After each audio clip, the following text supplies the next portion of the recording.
Marvel comic books always had a great bunch of villains to choose from in the Spider-Man universe. So many great Marvel artists and writers had developed these wonderful characters and written stories and had drawn great images to go along with them, that it was a very easy task to pick those wonderful tales and images that we wanted to make this film based upon. A few months after we got the initial story, the idea came about, let's introduce the symbiote, let's introduce the black suit, and of course that means only one thing, let's introduce Venom. Hey, Parker. The symbiote is the ultimate story in the comics, and that's Eddie Brock, who becomes Venom. Venom has a very unique origin story. How do we tell that story and do justice to the character who's arguably the most popular Marvel character of all time? Venom is pure, gleeful, delicious evil. I always think with great power comes great fun. You know, we didn't want to spend a lot of the movie explaining its origins or where it came from, so it came from outer space. You know, that seemed like that was true to the comics without all the astronaut stuff. The symbiote famously first appeared in the Secret Wars in the Spider-Man comics. And in the comics, it's really usually seen as a slightly expanding, black, oily type substance. You know, when you make a movie, you can't do exactly with something that looks good in a comic book doesn't necessarily look good on film. We wanted it to seem like an alien thing, to move in a way that we hadn't seen quite before, but something that wasn't in defiance of its liquid form. When you look at it in the final version of Spider-Man 3, you're going to see something that's much more alive, that has many more tentacles and pieces to it. And a lot of that came from our illustrator, EJ, who just took that initial concept of the goo and said, okay, how can we push this further? I mean, the goo was kind of a major thing, you know, and that's a perfect example of how in comics the goo works. But in the real world, you got to feel that it's different and it's a little more vicious. When we first approached the symbiote alien, everybody brought something to the table in terms of designs and artwork and sculptures even, and jars of different kinds of goo, and we'd take tongue depressors and lift them out and look at them. It took us quite a bit of time to kind of figure out what goo should look like. And the interesting thing about this movie, just figuring out what goo looks like is not going to cut it. We also needed to figure out how goo moves. We didn't want it to have a structure like an exoskeleton or bones or anything like that, an internal structure, and yet it had to have form and it had to have movement. So we had to come up with a way to animate it and make it move that satisfied us and that didn't defy its very liquid nature. So how do you take essentially a black puddle and make it aggressive and make it frightening and bring it to life? There was an animation of goo crawling on Spidey's arm that was based on one of our concept artists, EJ.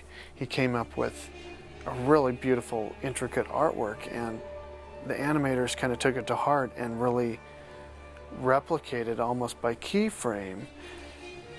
And once we nailed that, everybody kind of collectively just said, hey, this is it.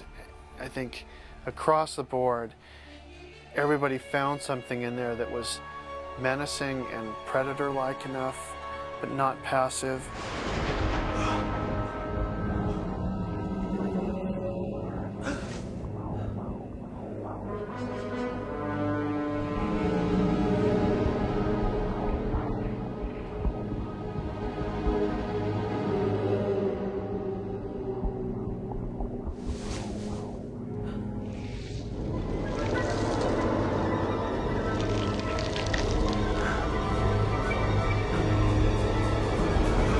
It's been a real challenge. The goo has been just in that it's unlike any kind of character personally I've ever worked on, and it's just that in that it doesn't have a shape, and so often we associate the shape of a character with that character.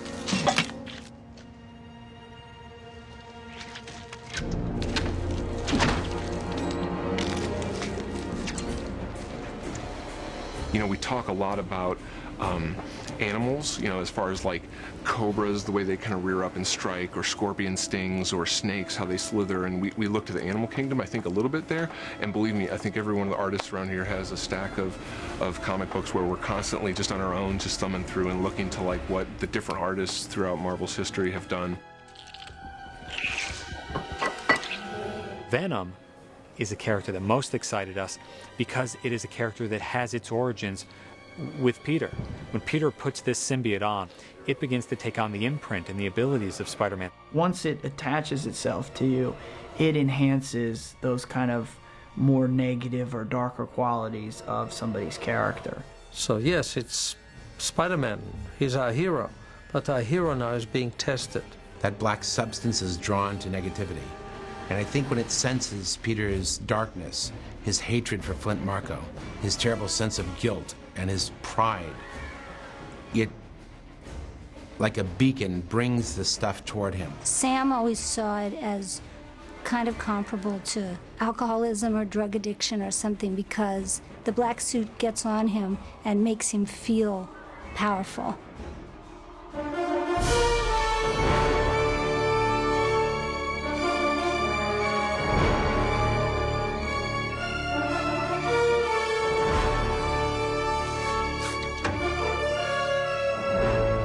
What is this? I feel... Wow. This feels good. We are actually using the same fabric. We're dyeing it a different color. We're changing the color of the highlights on it. We're changing the eyes slightly.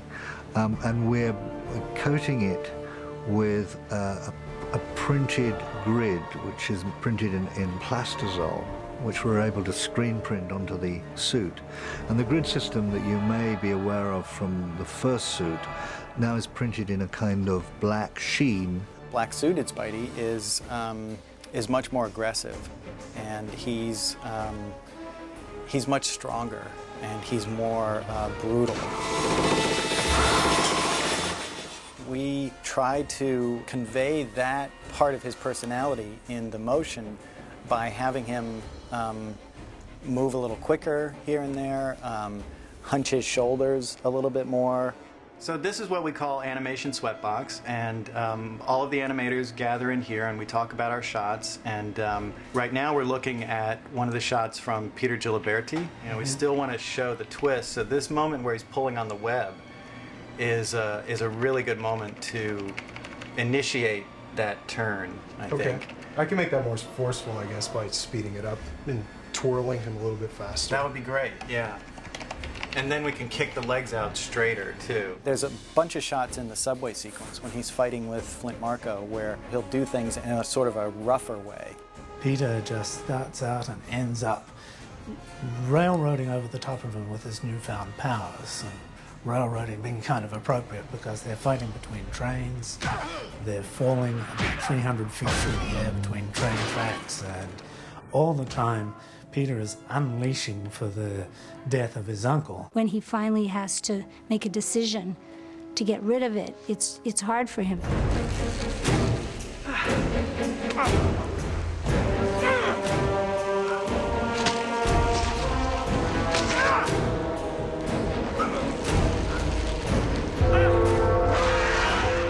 In the bell tower sequence, I think that it's a really critical story point, and then that Peter's finally getting rid of his burden and getting rid of the goo, and it's being transferred to Eddie, who soaks it up. And when it's leaving Peter Parker and the bell's chiming, we wanted to show it in a weakened state, and it's shriveling and it's oozing away and slinking away.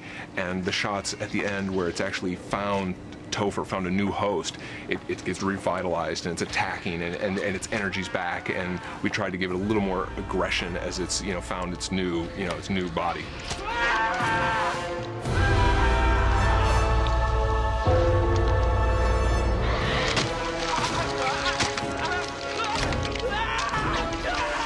This is an example of some of what animation does and kind of how we get data from animation to effects. Well, the different colors here help us identify which pieces go with which data sets, and then we can call out where we want to add more detail. We can call out where we want to add surface properties or whatnot.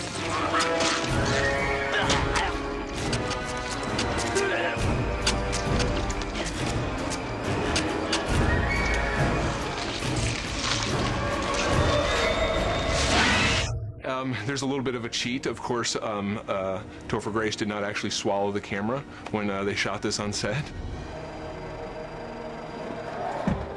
Filming the scene where this black tar-like goo was dripping all over me, and I had wires attached to my face that people on fishing poles were pulling up, and then people below me pulling my face down. I mean, when you see that I'm in pain, I mean, I'm like, not a lot of acting required that day.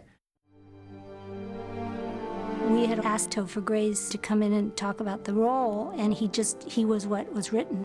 I was so honored when I was called to just meet with them, let alone, you know, I mean, it was a great day sitting in that office and to have Sam Raimi tell me, I didn't know why he was telling me the whole plot of Spider-Man 3. He's going to jump in at some point and tell me why I was there. He's fun and scary, and he's just another great addition to the ensemble.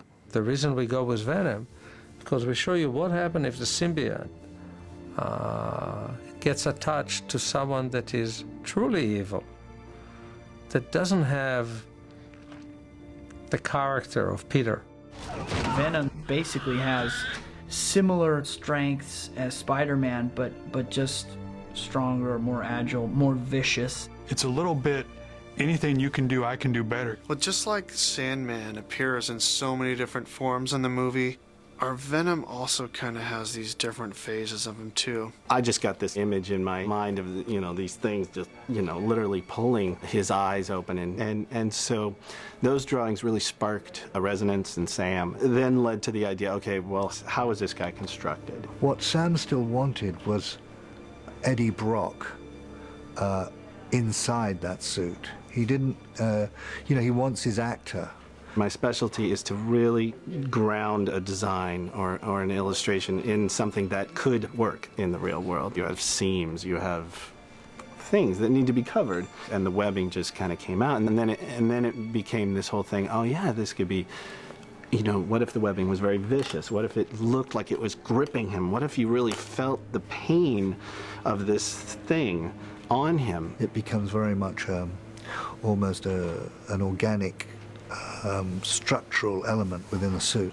To get into, if I'm doing the makeup for Venom, it's about an hour to get into just the suit. He would first sit in the makeup chair and put on the appliance pieces onto his face.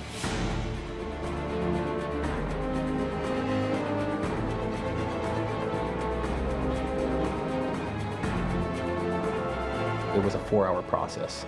It's kind of a tough portal to go through, but once you're on the other side, you can really have a lot of fun. Oh, you're being filmed. That's why you're so charming. That's not, oh, please. I'm a very, no. I'm joking. I was even fixing his Venom. I was like makeup art, because we were high up, so I had to fix his little, whatever these things are called, the webbing that crawls up his neck. There's four versions. There's the makeup that Topher will wear, where you still see a lot of Topher for the dialogue scenes. There's a closed mouth Venom. There's an open mouth Venom, both of which are worn by stunt guys. There's also a CGI double too, for when, you know, that does something that no human can do. But to me, the best part of the whole experience was they were scanning my body and they said, you know, this will be great because we can use this for your action figure. And I went like, action figure? It hadn't even occurred to me. And then when we were doing the motion capture, you know, that took a good 2 hours to put 1,000 dots on my face. The scope in terms of visual effects with Venom, all spectacular. Never wound what you can't kill. By the very end, by the time that it's the final battle between Peter and Venom, he turns into what we've called comic book Venom because it's based on the most like crazy designs you saw in the comic book where everything is just alive and squirming around.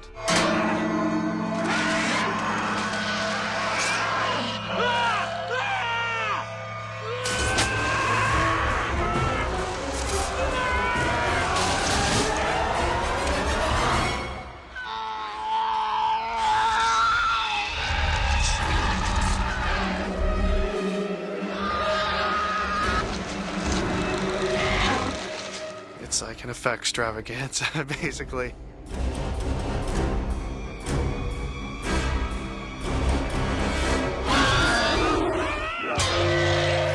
This black substance is really a metaphor for the darkness that comes over Peter's heart. All the darkness that's in all of us, I think that black suit really just brings that to the forefront. The person I really want to please is me, because I read these comic books. Venom is our interpretation of the comic book, and I think the fans will be happy.